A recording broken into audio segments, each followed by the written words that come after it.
مسلمانوں، قرآن کہتا ہے کہ اللہ سبحانہ ہی سب کاموں کا کارساز ہے۔ یہی بتانے اور انسان کی اصلاح کے لیے انبیاء آتے ہیں، جو انسان کو محنت اور دیانت سے دنیاوی زندگی گزارنے، عبادات اور عمل صالحہ سے آخرت سنوارنے، خودداری اور عزت نفس کا درس دیتے ہیں کہ اللہ سبحانہ کو نہ ہی اپنا کوئی شریک گوارا ہے اور نہ ہی اشرف المخلوق انسان کی ذلت کہ وہ دنیا میں بھی خوار ہو اور آخرت میں بھی شرمسار۔ اللہ سبحانہ کو جہاں یہ پسند نہیں کہ اس کی مخلوق کسی کو اس کے ساتھ شریک ٹھہرائے، وہاں اس کو یہ بھی گوارا نہیں کہ اس کی مخلوق ہدایت سے نابلد ہونے کی وجہ سے جہنم میں چلی جائے۔ لہٰذا اس نے ہدایت انسانی کے لیے گاہے بگاہے انبیاء بھیجے، ان کو کئی معجزات بھی دیے تاکہ وہ عام انسانوں سے اعلیٰ اور ارفع نظر آئے۔ ساتھ کے ساتھ ان کی تعلیم و تربیت کا بندوبست بذریعہ فرشتہ خاص کیا تاکہ ہر لحاظ سے عام انسانوں سے بلند و بالا رہے۔ دنیا میں ان کا کوئی استاد نہ ہو کہ اللہ سبحانہ کی ذات سے ڈائریکٹ علم حاصل کرے۔ بس اب یہی وہ باتیں تھیں جس پر کسی نے رسول کو نوری مخلوق کہہ دیا تو کسی نے رسول کو اللہ کی بدلی ہوئی صورت کہہ دیا، کوئی رسول کو مختار کل کہنے لگا، کوئی رسول کو ہمیشہ ہمیشہ کے لیے زندہ و جاوید کہنے لگا، کوئی ان کو اللہ کی طرح ہر وقت حاضر اور ناظر کہنے لگا، کوئی ان کو اللہ کی طرح عالم الغیب کہنے لگا، حتیٰ کہ کوئی ان کو ہی اللہ اور کوئی ان کو اللہ کی اولاد کہنے لگا۔ استغفر اللہ۔ حالانکہ ان باتوں کا حقائق سے کوئی تعلق نہ تھا۔ چند خصوصیات جو اللہ سبحانہ کی طرف سے رسولوں کو ملتی ہیں، ان کی بنا پہ لوگ سمجھنے لگے کہ یہ حضرات اگر اللہ نہیں تو اللہ کے رشتہ دار یا مشیر خاص تو ضرور ہے۔ یہی نظریہ شرک کا سبب بنا۔ مسلمانوں، اب رسول اور نبی کیا ہیں، ان کی کیا حیثیت ہے، ان کے اختیارات کیا ہیں، ان کا مقام کیا ہے، اس بارے میں قرآن کریم میں تمام تفصیلات موجود ہیں۔ نبی یا رسول ایک ایسا انسان ہے جس کو اللہ سبحانہ تمام انسانوں کی ہدایت کے لیے منتخب فرماتا ہے، اس کو اپنے فرشتے کے ذریعے تعلیم دیتا ہے کہ وہ اس کے بندوں کی اصلاح کرے۔ اب کیا یہ کوئی معمولی بات ہے؟ کیا یہ انسان کی عظمت کبریٰ نہیں کہ مالک ارض و سماوات اللہ سبحانہ نے اس کو پیامبر منتخب کر لیا اور اپنے فرشتے کے ذریعے تعلیم دے کر اس کو تمام انسانوں کا ہادی بنا دیا؟ یہ انسان کی بہت بڑی عظمت اور انسانیت کی معراج ہے۔ کیا یہ کم عظمت ہے کہ اللہ سبحانہ نے اپنی نوری مخلوق فرشتے کو رسول کا تابع بنا دیا کہ وہ بار بار اس کے دروازے پر اللہ سبحانہ کا پیغام لے کر آتا جاتا رہتا ہے؟ اور مسلمانوں، یہ بھی حقیقت ہے کہ ہمارے رسول صلی اللہ علیہ وسلم اللہ سبحانہ کا انتخاب اور اللہ سبحانہ کے آخری پیغمبر ہیں۔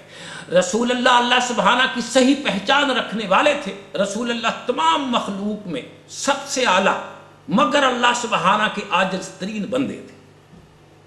رسول اللہ انسانوں کی اصلاح کے لیے تشریف لائے تھے۔ رسول اللہ ہمیشہ سچ بولنے والے تھے۔ رسول اللہ انسانوں کے حد سے زیادہ بہی خواں اور مہربان تھے۔ مگر افسوس اس بات کا ہے کہ ہمارے مذہبی پیشواؤں نے رسول اللہ کے بارے میں ایسا تصور دیا کہ جس نے دین کی صورت بگاڑ کر رکھ دی اور مسلمانوں کو نت نئی الجھنوں میں ڈال کر مشرک بنا دیا۔ تعجب ہے کہ ہم نے نبی کریم صلی اللہ علیہ وسلم کی اس عظمت کو ذہن میں نہ رکھا جو اللہ سبحانہ نے خود ان کو عطا فرمائی، بلکہ ان کی عظمت کے خد و خال خود ہی تراش لیے اور پھر ان تراشیدہ خد و خال کے جھرمٹ میں رسول اللہ کی تصویر خود ہی تشکیل کر لی، جو بہت بڑی شیطانی جسارت اور شرارت ہے۔ ہمیں ہمارے مذہبی پیشوا نے بتایا ہے کہ رسول اللہ بشر نہیں نور تھے اور ہیں، رسول اللہ عالم الغیب تھے اور ہیں، رسول اللہ حاضر اور ناظر تھے اور ہیں، رسول اللہ مختار کل تھے اور ہیں، رسول اللہ آج بھی ہماری طرح زندہ ہے۔ نہیں مسلمانوں، خالق عامل تخلیق اور مخلوق عمل تخلیق ہے، لہذا مخلوق کی بصیرت خالق کی بصیرت سے بہت کم ہوگی، اور خالق ہی اپنی بنائی ہوئی تخلیق کی صحیح وضاحت کر سکتا ہے، تو کیوں نہ رسول اللہ کی وہ تصویر مسلمانوں کے سامنے پیش کر دیں جو خود اللہ سبحانہ نے قرآن کے ذریعے ہم تک پہنچائی ہے، تاکہ ہم ان تمام غلط تصورات کو مسترد کر دیں جو رسول اللہ کے بارے میں ہم نے غلط قائم کر رکھے ہیں، اور قوم کو ان الجھنوں سے نکال کر کسی تعمیری کام پر لگائیں تاکہ خود بھی بہتر ہوں اور ہمارا دین بھی دنیا میں غالب ہو۔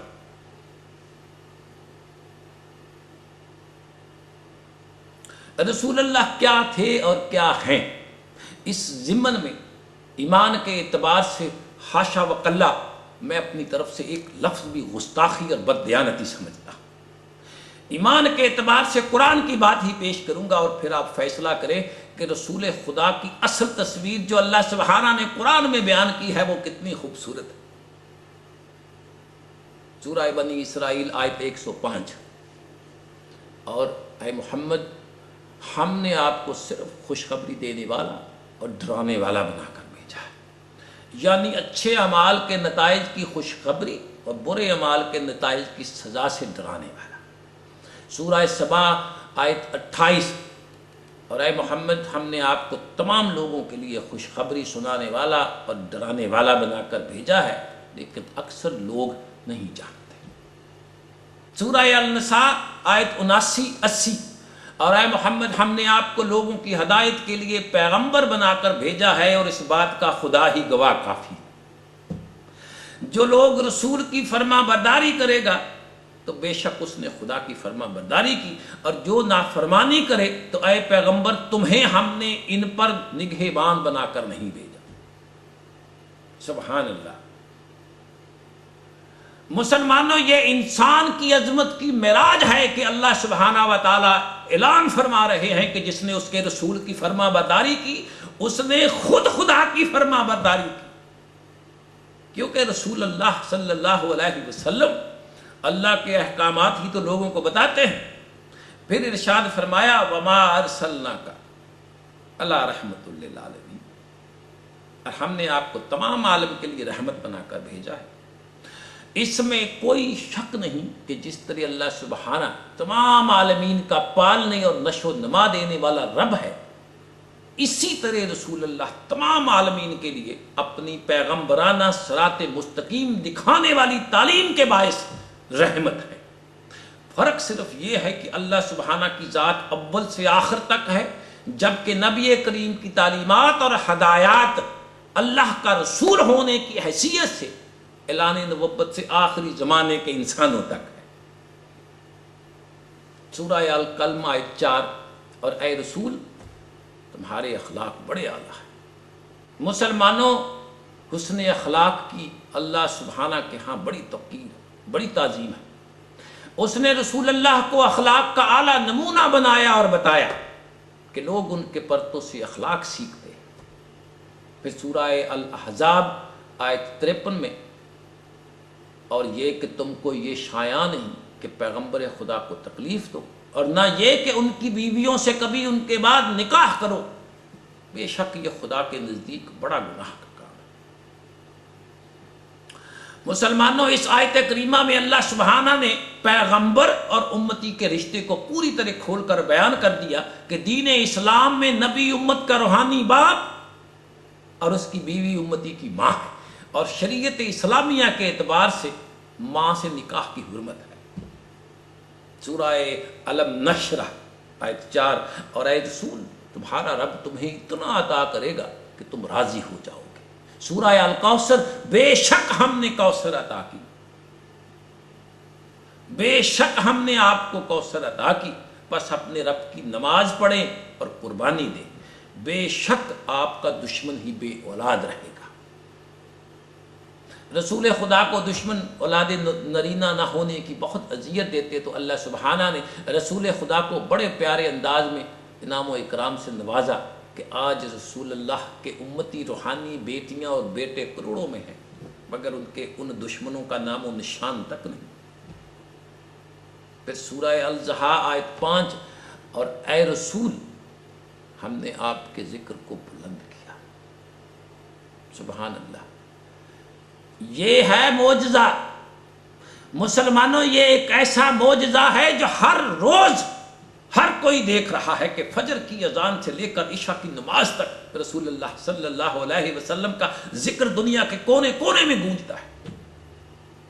پھر سورہ الاعراف آیت 158، اے محمد صلی اللہ علیہ وسلم کہہ دیں کہ لوگوں، میں تم سب کی طرف خدا کا بھیجا ہوا اس کا رسول ہوں، وہ جو آسمانوں اور زمین کا بادشاہ ہے۔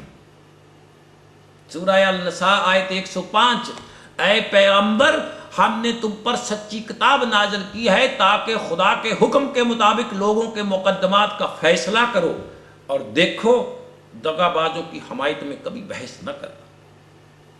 سورہ البقرہ آیت 151، جس طرح اور نعمتوں کے علاوہ ہم نے تم ہی میں سے ایک رسول بھیجے ہیں جو تمہیں ہماری آیتیں پڑھ پڑھ کر سناتے ہیں اور تمہیں پاک بناتے ہیں، اور کتاب قرآن اور دنائی سکھاتے ہیں اور ایسی باتیں بتاتے ہیں جو تم پہلے نہیں جانتے تھے۔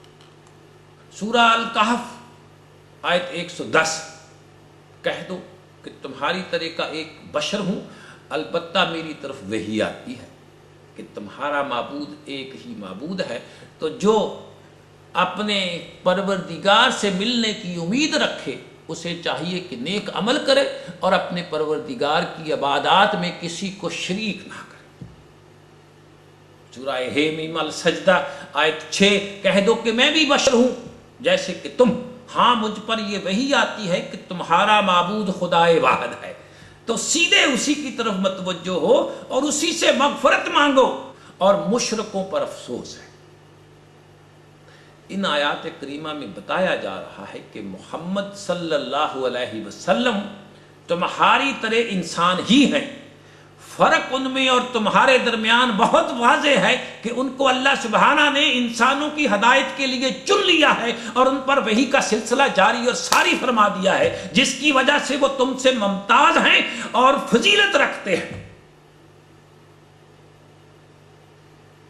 پھر مسلمانوں سورہ فرقان آیت 20، اور ہم نے تم سے پہلے بھی جتنے پیغمبر بھیجے تھے سب کھاتے تھے، بازاروں میں چلتے پھرتے تھے، اور ہم نے تمہیں ایک دوسرے کے لیے آزمائش بنایا کہ تم صبر کرو گے، اور تمہارا پروردگار تو دیکھنے والا ہے۔ پھر سورہ بنی اسرائیل آیت 93 تا 95، کہہ دیجئے کہ میرا پروردگار پاک ہے، میں تو صرف اس کا پیغام پہنچانے والا انسان ہوں، اور جب ان لوگوں کے پاس ہدایت آ گئی تو ان کو ایمان لانے میں اس کے سوا کوئی چیز مانے نہ ہوئی کہ کہنے لگے کیا خدا نے انسان کو پیغمبر بنا کر بھیجا ہے؟ ان سے کہہ دیں اگر زمین میں فرشتے ہوتے کہ اس میں چلتے پھرتے اور آرام کرتے تو ہم ان میں فرشتوں کو پیغمبر بنا کر بھیج دیتے۔ سبحان اللہ۔ اب کفار کو یہی اعتراض تھا کہ ہم محمد کو پیغمبر کیوں کہیں صلی اللہ علیہ وسلم، جبکہ وہ ہم میں سے ہیں اور ہماری طرح کھاتے پیتے اور بازاروں میں گھومتے ہیں، یہ کوئی فرشتہ تھوڑی ہے کہ ہم اس کی بات مانیں۔ کتنی واضح دلیل ہے جو اللہ سبحانہ نے قرآن میں دی کہ اصلاح تو انسانوں کی مقصود ہے، فرشتوں کی نہیں، نہ ہی اس زمین پر فرشتوں کی بستی ہے۔ جب انسان ہی دنیا میں رہتے ہیں اور اللہ سبحانہ انسانوں کی اصلاح چاہتے ہیں تو اس میں کیا غلط ہے؟ کیا غلط ہے کہ اس نے انسانوں کی اصلاح کے لیے انسان کو استاد مقرر کیا؟ کفار عبد ہونے کی وجہ سے رسول مقبول کی اطاعت نہیں کرتے تھے۔ ان کے خیال خام میں بھی اگر نبی کریم نور یا کوئی نورانی مخلوق فرشتہ وغیرہ ہوتے تو قابل اطاعت تھی، لیکن اللہ سبحانہ نے اس آیت کریمہ میں اس بات کی تردید فرمائی، اور ہم میں سے کچھ مسلمان بھی اللہ سبحانہ کے اس فرمان کی مخالفت کر رہے ہیں اور رسول اللہ کو انسان نہیں مانتے بلکہ بضد ہیں کہ وہ کوئی اور ہی نوری مخلوق تھے۔ کفار اس لیے آپ کو پیغمبر نہیں مانتے تھے کہ وہ انسان تھے، اور ہم میں سے کچھ مسلمان اس لیے ان کو انسان نہیں مانتے کہ وہ پیغمبر ہیں۔ ان مسلمانوں کے نزدیک بھی پیغمبر کافروں کے خیال کی طرح نورانی مخلوق ہونی چاہیے، مگر اللہ سبحانہ ارشاد فرماتے ہیں کہ نہیں، انسانوں کی ہدایت کے لیے ہم ان کا استاد انہی میں سے لیتے ہیں۔